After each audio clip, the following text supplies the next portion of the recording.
KBN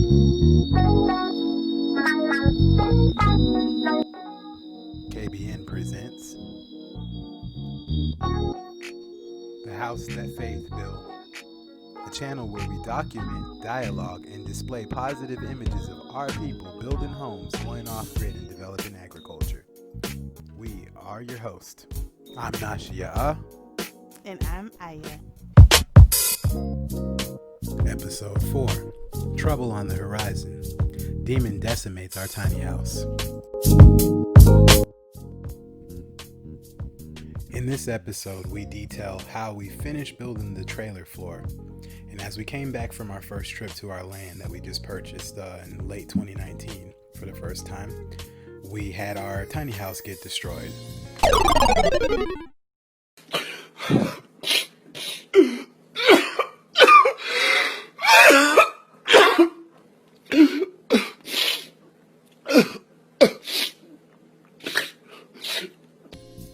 So for more of the details on how this happened and what we did and how we're rebounding, continue watching, grab some popcorn, and kick back. It's going to be a story.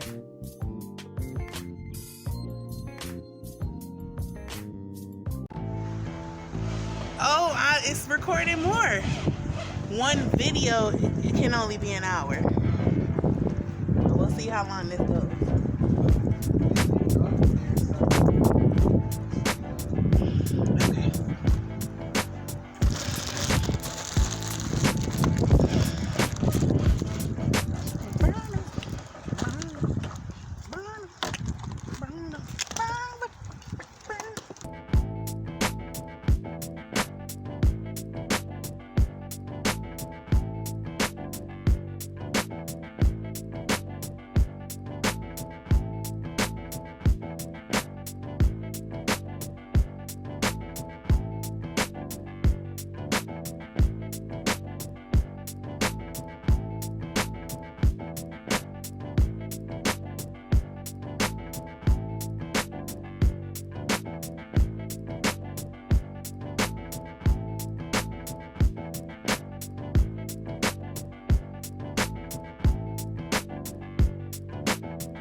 One lane of 2x4s for the floor joist, 16 on center, strung on 4x4s over a 4x6 on this end. And you can see how it sits like that. That's going to be the whole house. So, whole lane right here to do. You seen what she said? What she wants to do is put some running on this lane right here across the T, like where it gets wide, and another one in the middle right here to help support this bracing that we got going on, because they didn't have any 20-foot lumber, so we obviously had to get crafty with it and create an actual whole joist. Now if the span was further, I wouldn't say that would be a really safe or smart way, but since this is basically an elongated shed and the kind of load that it's going to be having over it, the wood is capable of handling that. So it's all about math and science, folks. So you gotta really have, that's the wasp spray, you gotta really have your math and everything everything tight and right. I had been trying to tell people for months now when I was building this trailer. They were thinking, oh, you know, you got uneven floor and stuff on that sub floor. That's really just the trailer deck. That would be on any normal trailer if you was gonna like use the trailer as a utility trailer. So people were thinking that it was one thing and it wasn't. It was a whole different thing. So I'm climbing up here now so we can get a view of what it might be like to be in the house. All right, so we're up here. So I got this one to do still. Did that one all today. That took all day. Really, it's funny, like you do a lot of this stuff and you're thinking it's gonna be fast, but it don't be nowhere near fast. So 8 foot wide, approximately 20 feet, 19 and some inches. And that was all based off of the dimensional lumber that wasn't exactly perfectly dimensional to the 20-foot length that we assumed it was. You know, that's what happens when you buy from big box stores. So it'll be a few inches shy of 20 feet long, which is fine. But nevertheless, up here, all in there, from the back till about 1, 2, 3, 4, 5, 6 boards back, right here is where the bathroom is going to be, which is approximately 6'8", almost 7 feet across. Now my original blueprints were 7 feet, but like I said, because the house got shortened by 3, maybe 4 inches because of the dimensional lumber issue, that means we had to shorten every one of our length measurements for aspects in the house, like the length of the living room and the length of the kitchen and length of the bathroom, so on and so forth. That all had to be changed because of that one little snafu with the wood not being how long it should have been, which is fine. So the bathroom is going to be 6'8" by 8 feet wide.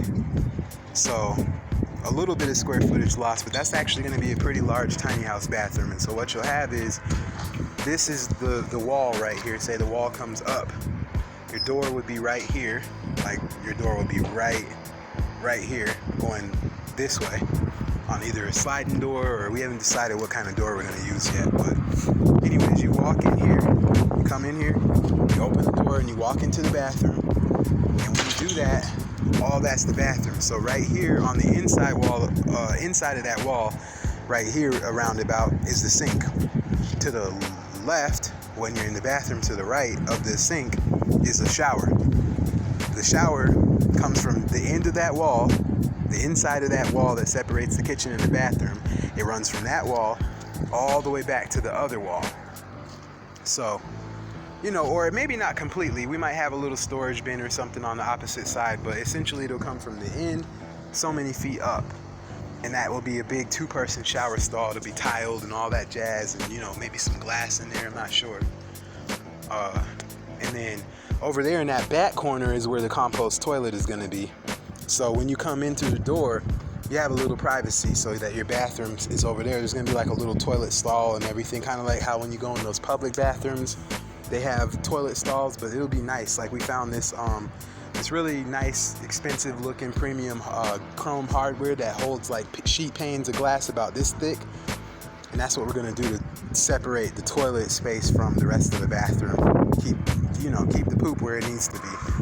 On the inside of the other side of the wall where the door is, there should be maybe like a linen closet with some stackable situation going on. Now, if there's still room on the outside of the kitchen, we want to do a washer and dryer, but we decided that when we get to the land, we're actually just going to build an extension similar to how I built this, but smaller, for an actual little separate laundry room, so that we can limit on the weight and the features that are inside the house. All the amenities don't have to actually be in the house in order to have those amenities on our property. So, and then when you come out from the bathroom on the outside of that wall right here, this is the L-shaped kitchen right here, the kitchen counter, and it L shapes. And at this L point right here, looking out right here, is going to be a window looking out, and you're going to have a kitchen sink right here, and countertops all the way down until you get to the last little 6 or 8 feet, and then that is going to be the living room. And then when you come, how you get into the house is right behind the tire is going to be the front door right here in this area somewhere. and the rest of this is living room. So that's this little compact tiny house. And then the other thing is too, on the left side of the doorway right here, behind the door, when you come in, the door will like swing in, and then like right behind it is the stairs going up to the loft, and they'll go up to the loft, and the loft is going to be approximately 10 feet. We'll stop it right here at this joist, which is a little less than 10 feet, so that it doesn't miss a joist, because you got to think about stuff like that when you're building. You want to make sure that you're ending on joists so that your walls are fully supported and not just free flow or whatnot. So there will be a joist right here to match up. Right there, that's what that mark is, which matches up to that mark. And upstairs will be a bedroom loft. Probably have a TV up there, definitely bed. Thinking if we don't keep our queen size, and we'll get a new king size, but we might just keep it for a little while longer and then get a king size later. But that's why we made the loft big, is because we are tired of sleeping with them 9 puppies we showed you earlier. They sleep with us and they're annoying, and it pisses us off greatly because we don't even get good sleep, because every time we turn around or roll over, they gotta hum or whine and talk about take me out or do something. So to negate that, in the living room in here, there's gonna be a little kick wall right here where we can stack their kennels and do a little build-in on the inside of the living room wall. So like when you're sitting on the couch over here, like facing this direction, looking at the TV, on that wall right there that separates the kitchen and the living room, there's going to be a little installation for the box for the kennels to sit into. So we can stack them like 1, 2, 3, 1, 2, 3, like, you know, or maybe we'll do all 6 on the bottom. We haven't decided. All depends on space. Like, so that's what we're doing. And then it's only going to be 1.5 stories, not a full 2 stories, just because you got like height limits on the highway and stuff when you're trailing a trailer. So that's pretty much going to be our humble little tiny house, and I think it's going to be pretty good. And if you know Curb Your Enthusiasm, that's what the main character always says. So alright, man, it's been fun, it's been real, and it's been real fun. I'm real tired and I'm real hungry, so I'm really about to go right now. Peace.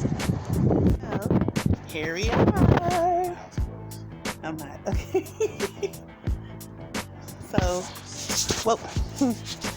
So here we go. This is the work that was done yesterday, well, last night anyway. So beautiful today, but unfortunately it's the Sabbath, so we cannot work. I mean, not unfortunately, I need this rest, but we can't work on it today. I'm gonna go from the front.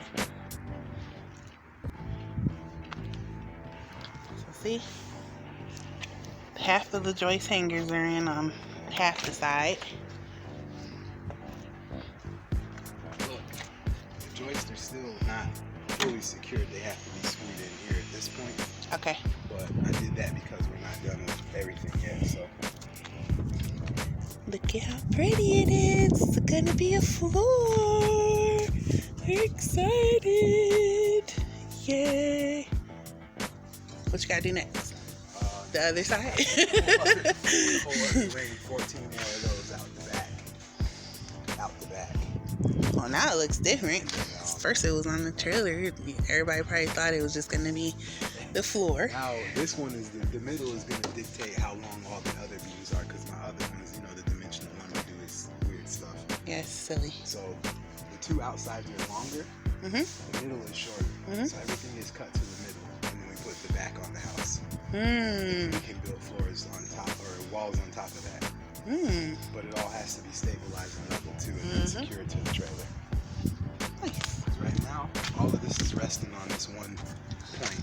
One beam Of impingement, and we need it to be here, all the way down, and then these will tie those ones on the side into where that they won't flex or move either, because they'll be dictated on these. I think the floor is going to be really stable when we get it all where it's going to be. Oh, you did. You put the boards under there to lift it up. Just to try to test out your theory. My theory, guys. I had a theory. It works. What's my theory, babe? So you said yesterday when we was building this, you could see something that I couldn't see because I was on a different plane looking from a different angle. You were sitting here and you could see that, oh, the floor on the trailer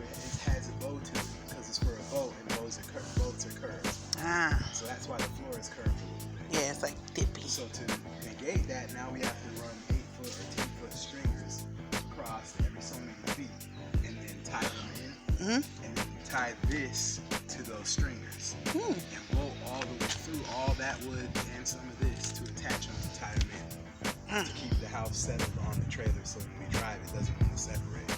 Y'all see that precision? Look at that, in line. Look at that. Matching up. Wow, 16 on center. I was thinking 12 on center, but then I decided, I think this middle beam at the back, I can see a slight curve to the left, right? From the store, yeah. These, they don't do good. I need to cut my own lumber. They is That's tripping. the whole reason why everything with building is all about trying to get it the best as possible. Because when you're buying lumber from the lumber mill, It's never on point. perfect. It's better if you just mill your own lumber. Look at this. Yep. That's what you get when you go to a Still big box strong, store. I but mean, it's strong. It's just, you know. Oh, Yeah. bad. And I put wood glue over that and Sand it down. make sure that we don't have any. Dang, our floor is gonna come out to over there. So now we don't have to do a box over this. So how are you gonna? No, we have. If you think about how big the axle and the wheel well was, the height of this is approximately where the wheel well was. Especially once we lift this Oh, up. I see what you're saying here. So it'll travel, and you don't really need to make a box in. You can just. Right, seeing this though, just in case no splinters get up on there, huh? Yeah, for sure. I'm so excited now. You see those cracks? I'm filling those in too. Why does it where the crack lumber- like 'cause that? These 4x4s are notorious for cracking. It's just, Jeez. I'll never probably use it again on a future build. Yeah, what's the point? It's supposed to be strong.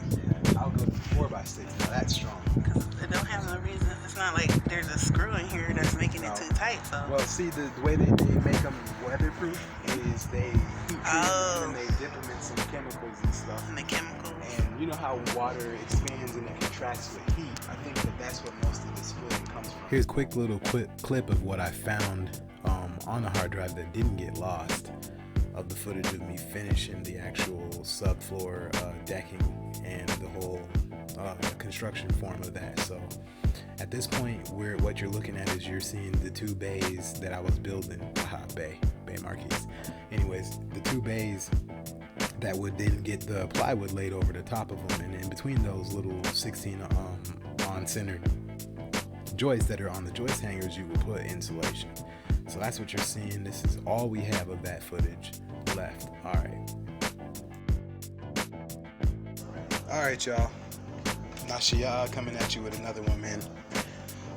Basically, last night I should have probably tarped this thing and I didn't, and I went because I was tired, and we had like a lot of work to do inside, like as far as for our business and getting out orders and stuff, back ordered and everything. So that took a long time. It always takes a long time. Plus, I'm editing these videos now, and then on top of that, we got the dogs, as some of you saw. So I just was tired. And we stayed up late working on the house for the last couple of nights, so I really was tired. So I just said I'll go to sleep and I'll get up early, take the dog's potty, and then I'll come out and put the tarp on. Because I didn't even want to make any more noise with the hammer and stuff. It was late. We got in at 11 o'clock. We should have stopped building last night at like 10, but we went like 45 minutes or so beyond time. So anyhow, we learned our lesson, because this thing got, absolutely drenched. Like, I went to bed so pissed off at this morning. I went back to bed at like 5:45, and I was so mad because I did it and I didn't actually put the tarp on when I should have. So anyhow, all glory be to the Most High, Yehovah, Halal Yahah, that basically he is the person who reigns over all things. So even when he rained on my trailer, he was like, that's your damn warning, that's your only warning. Next time when I tell you by the Spirit to do something, your ass better do it. So this time I got my message and I said, okay, I'm gonna go ahead and tarp this thing up. And I was sitting inside just a few minutes ago, and some say, go outside and tarp the tarp. I look outside in the sky and I'm like, okay. So I get up, I walk out here. It's drizzling, like he's holding it back, like it's about to drop. Wifey's pointing over there and she's saying, just down the lane you can see the dark clouds. So we're about to get to it. Watch this tarp go on, and we'll have more content coming at you soon. So yeah, man, that's pretty much the gist of what happened in season 1. As I said at the beginning of the video, there was a altercation, an issue that took place with my neighbor and his younger sister, his mama, his daddy, pretty much the whole damn tribe. And the house got destroyed by his younger sister. She's not that young, but she's younger than the guy. And so essentially she backed into the trailer and decimated the tiny house completely. Like, it didn't really make any sense. So we're gonna go into that a little bit right now, about how it happened and what my wife saw, what I saw, the whole setup. And we lost a lot of footage actually. I think we might have had like I don't know what happened, maybe a storm or something, and some of the footage on the hard drive got deleted. But anyways, what you will see is us taking the trailer structured down, like the actual subfloor. You'll see that, and then we'll discuss pretty much the gist of what happened, man. All right, stick tuned. Hello, folks. Here we are, Knottie-Lyfe. And as you can see, it seems like we're still kind of stuck. Failure to launch. So let's tell you what happened. Just a little bit ago, one of our neighbors had a guest, and I don't. They live all the way over there, right next door. They backed up and they hit the foundation of our tiny house. She hit. If you can see, she hit it so hard that it cracked the whole front beam. Can't see under here, but she cracked it here, and she cracked it along here.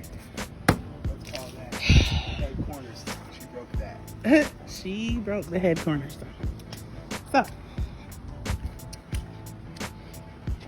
it was covered like this when it got hit because it was raining pretty crazy, and she hit it. And she hit it pretty hard. I think she meant to hit another gear, and she forgot to take it off reverse, and she hit the gas, and bam, she hit this with the full force of God. Now she lied. She said she didn't do it, even though we were out here with the dogs in the backyard right there. And you see the hole in the fence? We watched her creep up on the trash can and said, oh, okay, now you can go back, right? No, she kept coming and she turned in here. You have to turn up and in here. See that line right there? That's all of our stuff is within that line, which is the property. The road is, out here, outside the line. She backed up in at a curve to this trailer and hit that gas, and she hit it and cracked the whole thing. Thankfully, yeah, she really almost knocked the trailer off the blocks and everything. My husband went over there and he was like, man, I think you hit the trailer. She lied and started cussing and going crazy. She came over here. I'm like, no, bitch, basically I seen you hit the trailer, so quit trying to fucking lie, stuff like that. Sorry, that probably had to get bleeped out, but we was pretty pissed. There was, that man right there is about to kill somebody, because if you all have seen, he's worked very hard on this trailer. Anyway, after, we'll have the full story, but after the cops had to be called by them, they said they wanted us to call. We wouldn't have called. They then had to pay us for the damage. Well, the woman who hit the trailer, she paid us for the damage, and so her husband did. Yeah, she was not trying to do it at all. But they paid for what we told them to pay for. And so then, that day that we were going to start building the walls is the same day that she hit this structure. So we took that for a sign for some reason. And we've had to change plans. The fear of us building and then someone accidentally hitting the house and maybe we're not here is even worse, because if this would have happened and we weren't outside, she would have actually kept going like nothing happened. We wouldn't have known. We would have thought maybe lightning hit it or just some crazy stuff, or somebody hit it, but we wouldn't have known who, and stuff like that. So they paid for it. we've changed plans. We will be taking this off, and we will be showing you what the new plans are and updating you on the story. But this is the house that Faith built, and this house will get built. We take these things as signs from the Most High. So a house. We take these things as signs from the Most High, and we are definitely seeing what he's trying to show us. And so, yes, he is absolutely. Even just from this, the likelihood of somebody paying for something like that in the same day is rare. But because everybody just got their stimulus, my husband was reminding everybody, now let's not play stupid. Everybody just got paid, so I know you can pay for this mistake that you made. And we basically got paid. He came back with a check, and that was that, you know. So all praises to the Most High for doing that. Lord, that wouldn't have gone that way. It would not. Because the real reality was, because she came onto the property and then fled the scene, even if it was only 30 feet away, it was considered criminal mischief and trespassing.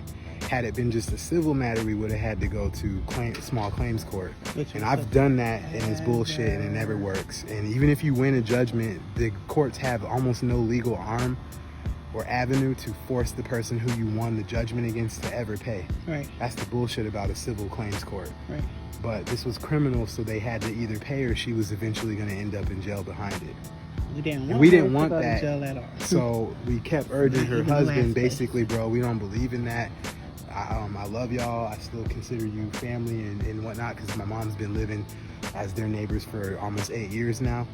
I never wanted to send anybody to jail, so I was like, no, I don't want nobody to go to jail. I don't want nobody to get shot or any kind of shit like that. I just want this fixed because this is my life right here, essentially. Yeah. And God was watching, and he fixed it. He fixed it. So all praises to the Most High.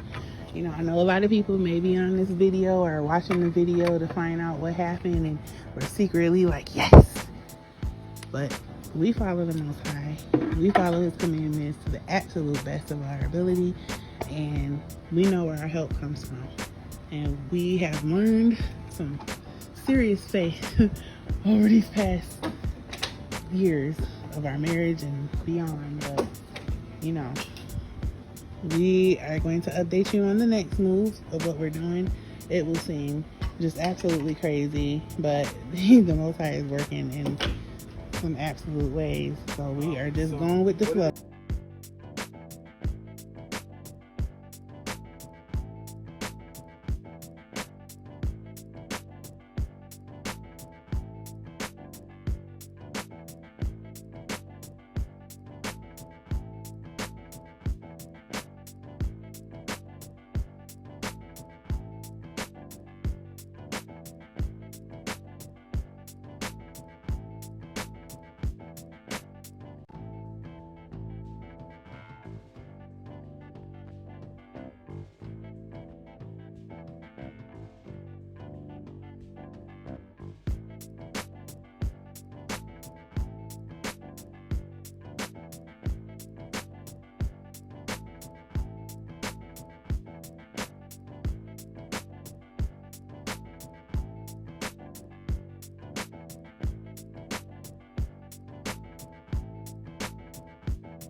So yeah, man, that all happened. It's crazy stuff right there.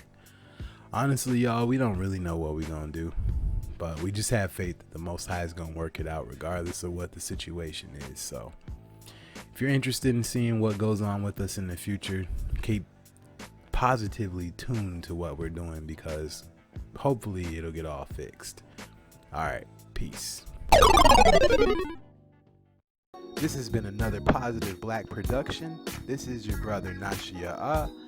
I'm here signing off, letting you guys know I appreciate you coming through and checking out our video. I'm gonna pass the mic to Aya. Hey guys, this is Aya. Once again, we want to thank you for stopping by and checking out our tiny house build. If you enjoyed this video and you would like to see more Black positive builds, then go ahead and subscribe to Knottie-Lyfe and be sure to get all the updates to all our new videos. And make sure you super smash that like button if you love us one time. Holla at your boy. And peace.